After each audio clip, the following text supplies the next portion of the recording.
दोस्तों अगर वीडियो पसंद आए तो लाइक और शेयर ज़रूर करें और साथ ही साथ हमारे चैनल को सब्सक्राइब करके बेल आइकन को भी दबा लें ताकि आपको हमारी हर नई आने वाली वीडियो की नोटिफिकेशंस मिलती रहें। अस्सलाम वालेकुम, मैं हूं मोहम्मद अली और आप देख रहे हैं हमारा YouTube channel chemistry tutorials by Mohammad Ali Yunus.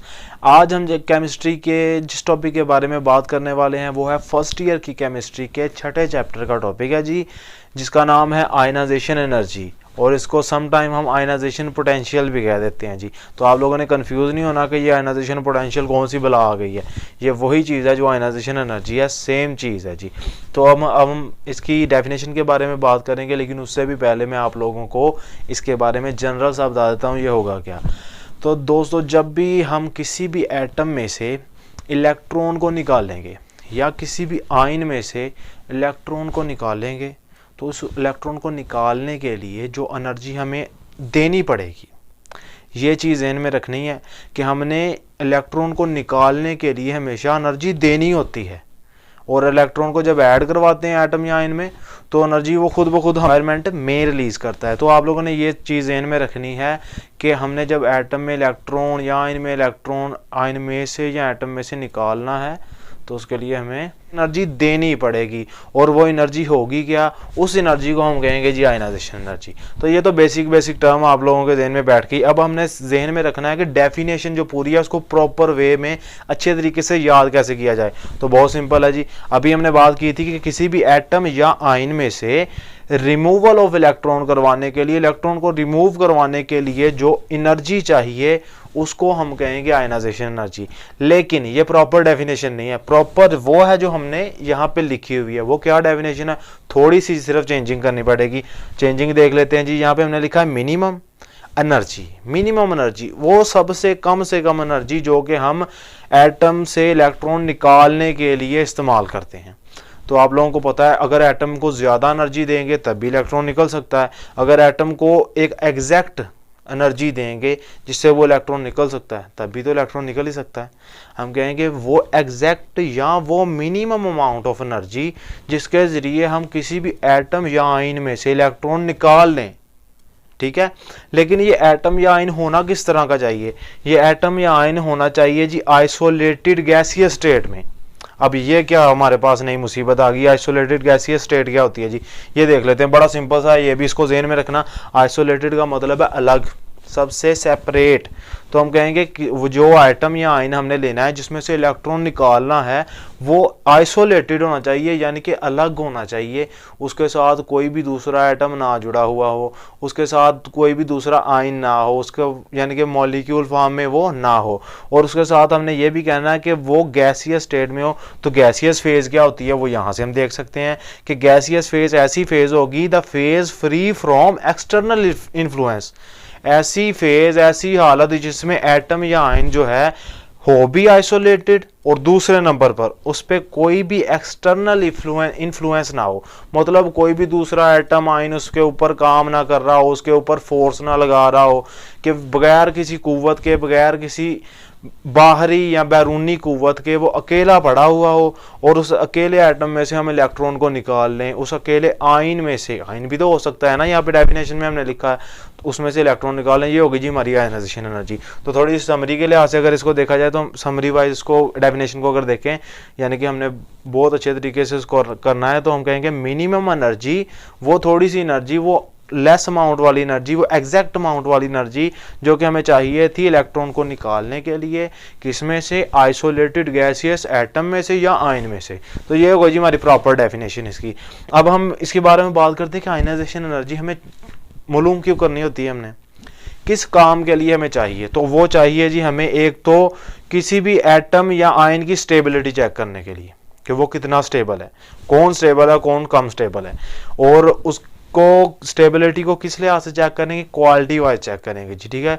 हम कहेंगे क्वालिटेटिव मैनर में या क्वालिटेटिवली, क्वालिटेटिव मैनर या क्वालिटेटिवली। अब जब भी हम किसी एटम या आयन की स्टेबिलिटी को चेक करेंगे तो उसके लिए हमें आयनाइजेशन एनर्जी चाहिए होती है। तो ये इतना मुश्किल समझने की क्या ज़रूरत है, हम सिंपल वर्ड्स में इसको ये कह सकते हैं कि जब भी हमने किसी भी एटम या आयन की वैलेंसी चेक करनी होती है ना, वैलेंसी मालूम करनी होती है, उसकी वैलेंसी कितनी है, किसकी कम है, कितनी वैलेंसी कोई दे सकता है, तो उसके लिए हमें आयनाइजेशन एनर्जी की ज़रूरत होती है। तो कैसे पता चलेगा आयनाइजेशन एनर्जी के ज़रिए कि किसकी वैलेंसी कितनी हो सकती है कितनी नहीं, वो हम आगे जाके भी बात करेंगे। लेकिन उससे पहले मैं आप लोगों को इसके बारे में कह लें कि बिल्कुल क्लियर कर देना चाहता हूँ ये कैसे होती है और किस तरीके से इसका काम है।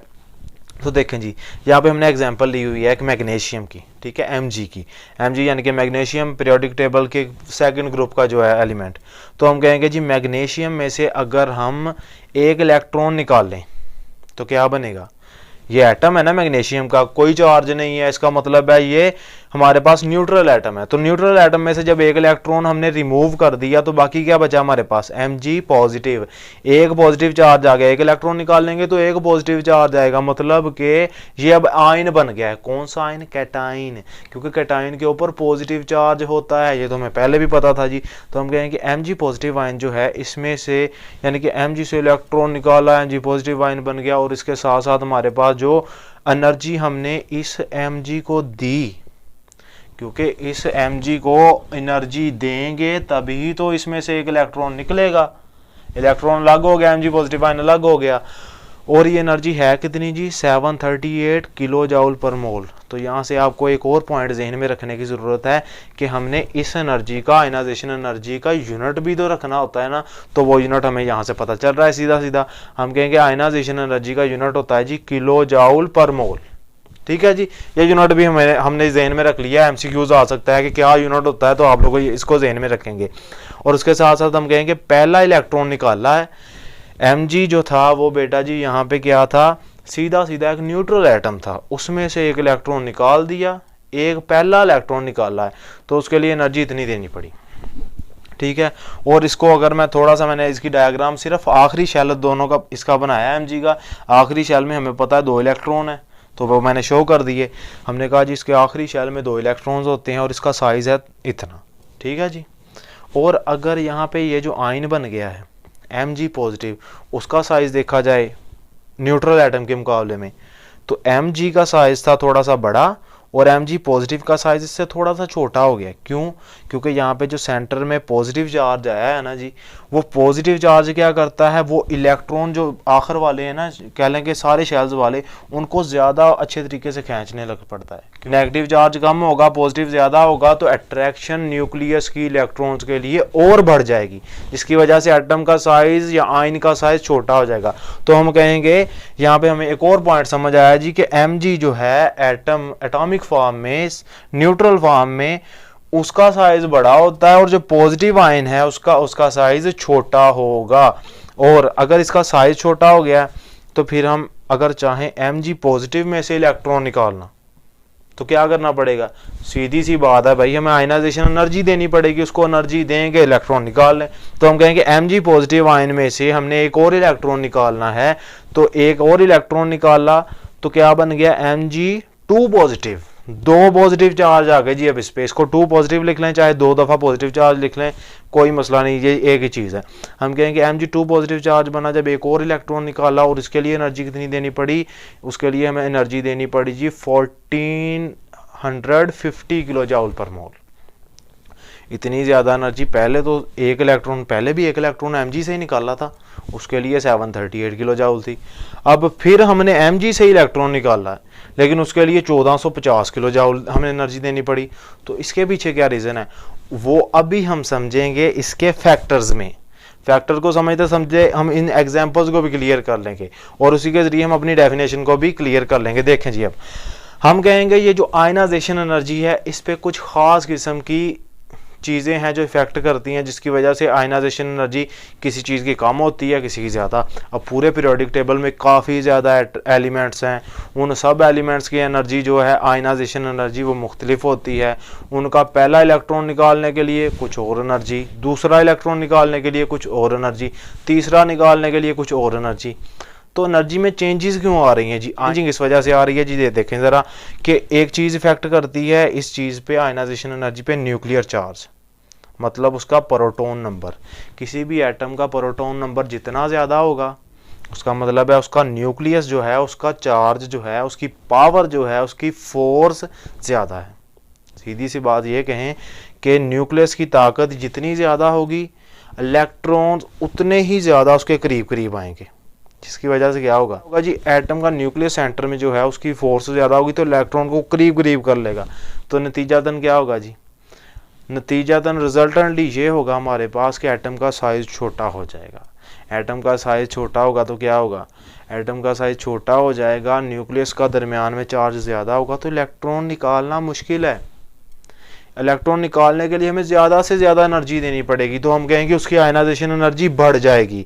अब ये जो सेकंड पॉइंट हम डिस्कस करने लगे हैं ना जी, एटॉमिक रेडियस, अगर सिर्फ इस एक पॉइंट को आप लोग ज़हन में बिठा लें तो ये पॉइंट आप लोगों को इस सारे कॉन्सेप्ट को समझने के लिए हेल्पफुल है।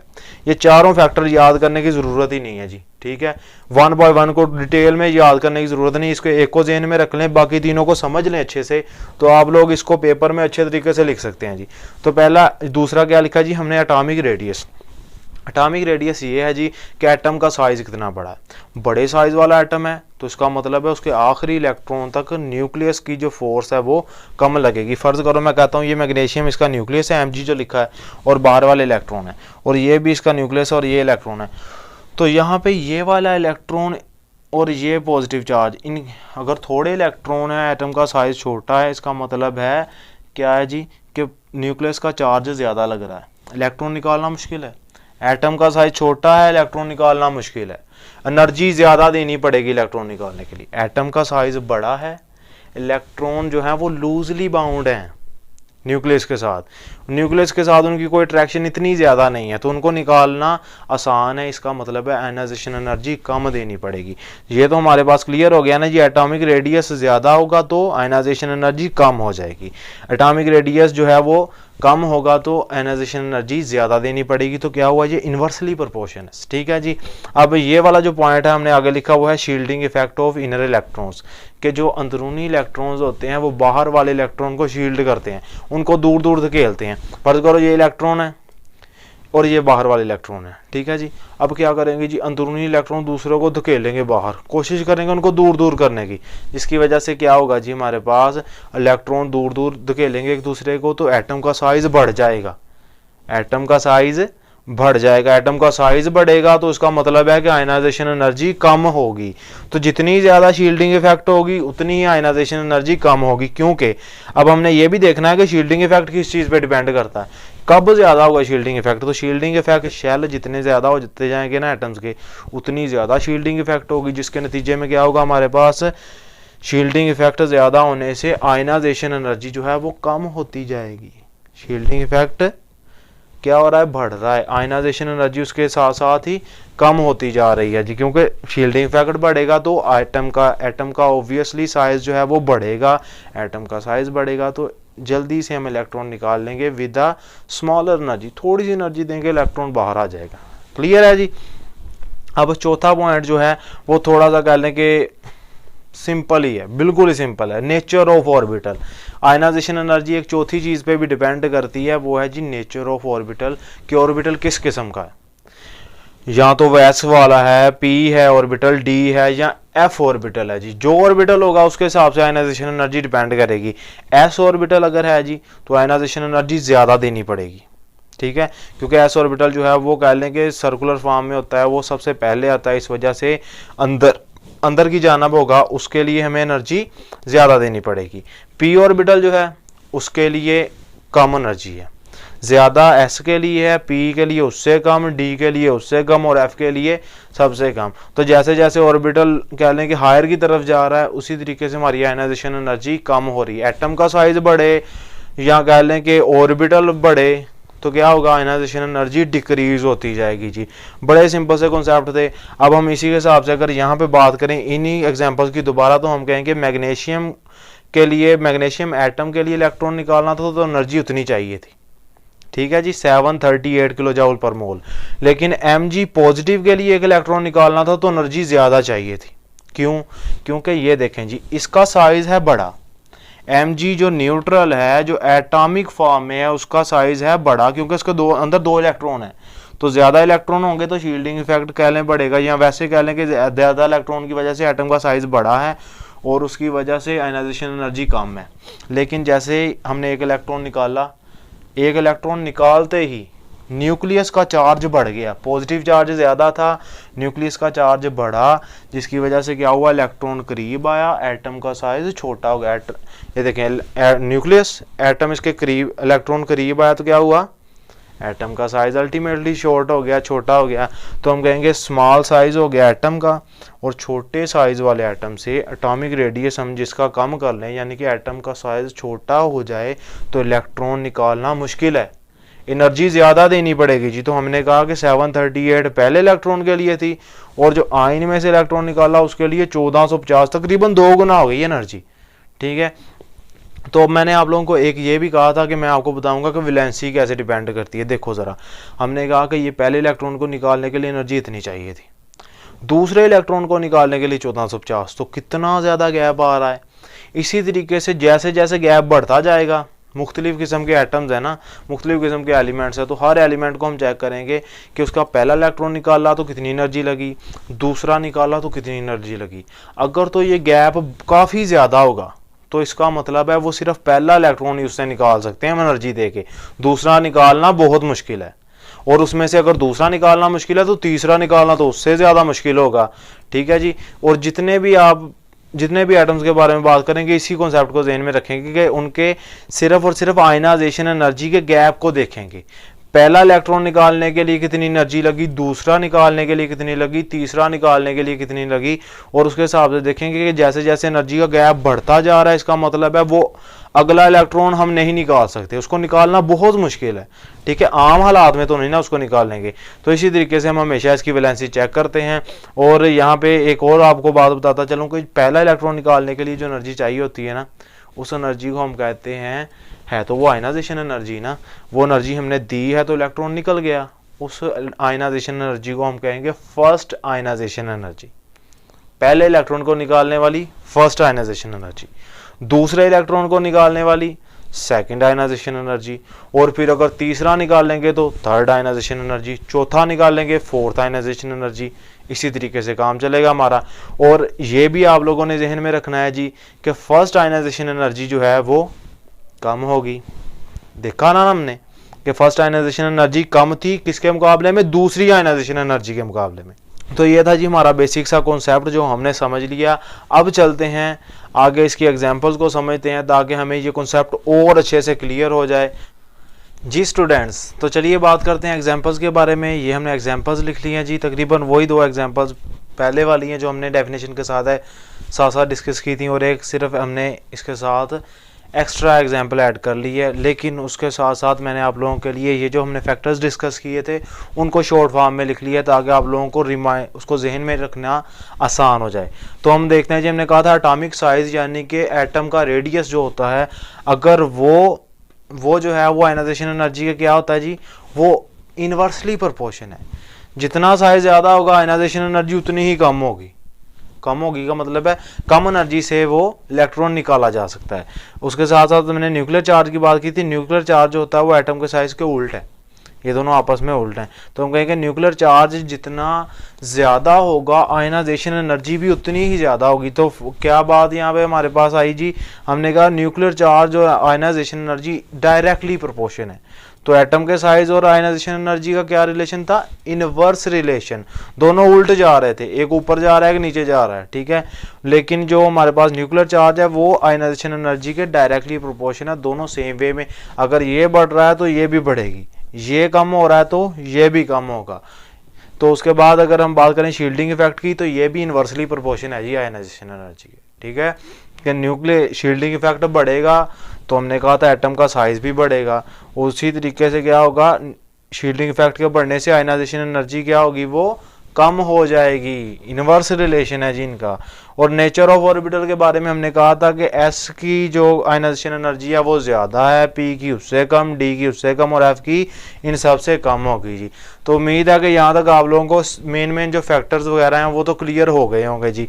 अब हम बात करने वाले जी एग्जाम्पल्स के बारे में। तो ये दोनों एग्जाम्पल तो हमने पहले कह लिया थे जी, इनको डिस्कस कर लिया था कि मैग्नीशियम के लिए आयनाइजेशन एनर्जी वो है, मैग्नीशियम आयन जो 1 वाला है, 1 पॉजिटिव वाला है, वो कैटायन जिस पे +1 चार्ज है उसकी आयनाइजेशन एनर्जी अगर उसमें इलेक्ट्रॉन निकालना है तो ये है। और अगर हमारे पास ये वाला Mg2 पॉजिटिव हो, जिसके ऊपर 2 पॉजिटिव चार्ज है, उसमें से इलेक्ट्रॉन निकाल लें, निकालना चाहें तो निकाल सकते हैं जी, हमें एनर्जी देनी पड़ेगी सिंपली, तो वो एनर्जी हमें देनी पड़ती है 7730 किलो जूल पर मोल, जो कि एक मैसिव बहुत बड़ी अमाउंट है एनर्जी की। तो हम कहेंगे कि देखें ज़रा, इनके दरमियान कोई इतना ज़्यादा डिफरेंस नहीं है लेकिन डबल डिफरेंस है एनर्जी का, पर उसको भी हम कह रहे थे कि काफ़ी ज़्यादा डिफरेंस। तो यहाँ पे थर्ड वन जो हमारे पास आ रही है आयनाइजेशन एनर्जी, वो तो बहुत ज़्यादा डिफरेंस है, तो इसका मतलब है थर्ड इलेक्ट्रॉन निकालना तो नामुमकिन ही है तकरीबन। ठीक है जी, मुश्किल है काफ़ी ज़्यादा, उसको आम हालात में नहीं निकाला जा सकता। तो हम कहेंगे जी इसकी वैलेंसी तकरीबन है जो Mg की वो 2 पॉजिटिव ही हो सकती है, लेकिन Mg3 पॉजिटिव नहीं होगी। ठीक है जी। ओके स्टूडेंट्स, तो जैसा कि हमने आयनाइजेशन एनर्जी की पहले डेफिनेशन कर ली, फिर उसकी एग्जांपल्स कर ली, उसके बाद हमने इसके फैक्टर्स वगैरह को अच्छे तरीके से हमने कवर कर लिया। अब हम बात करेंगे जी इसकी पीरियोडिक टेबल में किस तरीके से ये चलता है, कि पीरियोडिक टेबल के अंदर आयनाइजेशन एनर्जी ग्रुप में क्या होती है, कम होती है, ज़्यादा होती है, और पीरियड में कम होती है, ज़्यादा होती है। क्योंकि हमें पीरियोडिक टेबल का तो पता ही है। पीरियोडिक टेबल क्या होता है जी, जिसमें सारे एलिमेंट जो दुनिया में पाए जाते हैं वो सारे के सारे अरेंज किए हुए हैं उनके एटॉमिक नंबर की बेस पे, एटॉमिक नंबर की बेस पे हमने सारे एलिमेंट्स को प्लेस किया है और एक ख़ास तरतीब दी हुई है, उसको कहा जाता है पीरियोडिक टेबल। उसके अंदर कुछ ग्रुप्स होते हैं, ग्रुप मतलब ऊपर से नीचे को जो लाइनें आ रही हैं, जिनको ऊपर यानी कि टॉप टू बॉटम कहा जाता है, ऊपर से नीचे जो लाइनें आ रही हैं उनको क्या कहेंगे हम, वो ग्रुप होंगे। और पीरियड क्या होगा, जो लेफ्ट से राइट की तरफ लाइनें मूव कर रही हैं। ठीक है, रोज जिन्हें कहा जाता है, रो क्या होगी, वो पीरियड होगी। और ऊपर से नीचे जो कॉलम आ रहे हैं वो ग्रुप हो गए। अगर हम ग्रुप की बात करें तो बेटा जी ग्रुप में क्या होता है, शेल्स की तादाद बढ़ती है, यानी कि ऊपर से नीचे जब आते हैं ग्रुप में, ऊपर से नीचे आते हैं तो उसमें क्या होता है, शेल्स की तादाद बढ़ती है। शेल की तादाद बढ़ेगी तो क्या होगा, मतलब कि एटम का साइज बढ़ रहा है जी। ग्रुप के अंदर शेल की तादाद बढ़ रही है, मतलब एटम का साइज बढ़ रहा है। तो एटम का साइज बढ़ेगा तो क्या होगा, एटम का साइज बढ़ेगा तो इलेक्ट्रॉन निकालना बड़े साइज वाले एटम में से आसान होता है, थोड़ी एनर्जी देंगे इलेक्ट्रॉन निकल आएगा। जो छोटे साइज वाला उसमें से निकालना मुश्किल है, बड़े साइज वाले से निकालना आसान है, सबसे बड़े वाले में से बहुत ज़्यादा ही आसान है। तो हम कहेंगे जब भी हम ग्रुप में मूव करेंगे, ऊपर से नीचे जब मूव करेंगे तो क्या होगा, एटम का साइज बढ़ रहा है तो क्या होगा जी, इलेक्ट्रॉन को निकालना आसान होगा। तो उर्दू में हमने लिखा है इलेक्ट्रॉन निकालना जितना आसान होगा, इलेक्ट्रॉन जो है ना, एटम का जो इलेक्ट्रॉन है जितनी आसानी से हम निकाल लेंगे तो उतना ही हमें आयनाइजेशन एनर्जी कम देनी पड़ेगी। जितनी आसानी से इलेक्ट्रॉन निकला उतनी ही कम आयनाइजेशन एनर्जी देनी पड़ी। जबकि पीरियड की अगर बात करें, ये वाला पीरियड पीरियोडिक टेबल में जो कि हमने कहा कि लेफ्ट से राइट इस तरह मूव करता है, तो वो क्या होगा जी, उसमें एटम का जो शेल होता है ना, सारे एटम के शेल बराबर रहते हैं, बस उनमें इलेक्ट्रॉन ऐड होते हैं। ग्रुप ऊपर से नीचे जो था पहले, उसमें क्या हो रहा था, शेल ऐड हो रहे थे, इर्द गिर्द उसके दायरे ऐड हो रहे थे, जिसकी वजह से क्या हो रहा था, एटम का साइज बढ़ रहा था। जबकि यहाँ पे पीरियड में लेफ्ट से राइट इस तरफ को, अब क्या हो रहा है जी, यहाँ पे इलेक्ट्रॉन बढ़ रहे हैं। ठीक है, तो इलेक्ट्रॉन बढ़ने से क्या होगा जी, हमारे पास यहाँ पे थोड़ा सा इस तरीके से हम कर लेते हैं कि यहाँ पे इलेक्ट्रॉन बढ़ रहे हैं जी, ऐसे। पहले में 2 इलेक्ट्रॉन थे, अगले में 3 आ गए, फिर 4 आ गए। तो इलेक्ट्रॉन बढ़ने से होता ये है जी, सिर्फ और सिर्फ एटम का जो साइज है वो कम होता जाएगा, बस यही फर्क पड़ेगा। जब शेल ऐड हो रहे थे तो एटम का साइज बढ़ रहा था, इलेक्ट्रॉन ऐड हो रहे हैं तो क्या हो रहा है जी, सेम शेल वाले इलेक्ट्रॉन सारे एटम हैं, इसमें भी 2 शेल हैं, इसमें भी 2 शेल हैं, इसमें भी 2 शेल हैं, लेकिन इलेक्ट्रॉन इनके फ़र्क है कि पहले में 2 इलेक्ट्रॉन है आखिरी शेल में, इसके 3 इलेक्ट्रॉन है आखिरी शेल में, और इसके 4 है। तो इसका मतलब है जैसे जैसे हम पीरियड में मूव करते हैं, लेफ्ट से राइट इस तरफ को जब मूव करते हैं तो क्या होता है, एटम का साइज कम होता जा रहा है, और जितना साइज छोटा होगा इलेक्ट्रॉन को निकालना उतना ही मुश्किल होता जाएगा। तो इलेक्ट्रॉन को निकालना जितना मुश्किल होगा, इलेक्ट्रॉन निकालना जितना मुश्किल होगा, तो आयनाइजेशन एनर्जी उतनी ही ज़्यादा देनी पड़ेगी। तो ये वाला ट्रेंड हमने यूज़ करना है जी पीरियोडिक टेबल में। तो हम कहेंगे आयनाइजेशन एनर्जी कब बढ़ेगी, जब हम पीरियड में लेफ्ट से राइट मूव करेंगे। जब हम पीरियड में मूव करेंगे तो आयनाइजेशन एनर्जी बढ़ेगी, इंक्रीज होगी। जबकि हम ग्रुप में जब मूव करेंगे ऊपर से नीचे की तरफ आएंगे तो एटम का साइज बढ़ेगा, आयनाइजेशन एनर्जी डिक्रीज होगी, मतलब कम हो जाएगी। तो उम्मीद है कि जी आप लोगों को ये वीडियो समझ आ गई होगी अच्छे तरीके से, ये सारा कॉन्सेप्ट आप लोगों को क्लियर हो गया होगा। अगर आप लोगों को इसके अलावा कोई भी इस वीडियो के बारे में कोई कंसर्न है, कोई क्वेश्चन है, तो आप लोग इस कमेंट बॉक्स में, इस वीडियो के कमेंट बॉक्स में आप लोग पूछ सकते हैं, या फिर आप लोग जो मैंने आप लोगों को इस वीडियो की डिस्क्रिप्शन में अपना व्हाट्सएप नंबर दिया है उस पर भी आप लोग मुझे मैसेज कर सकते हैं। मैं आप लोगों को इंशाल्लाह पूरी कोशिश करूँगा कि हर एक क्वेरी का, हर एक क्वेश्चन का जवाब दिया जाए। और मिलेंगे इंशाल्लाह अपनी नेक्स्ट वीडियो में। अल्लाह हाफिज़।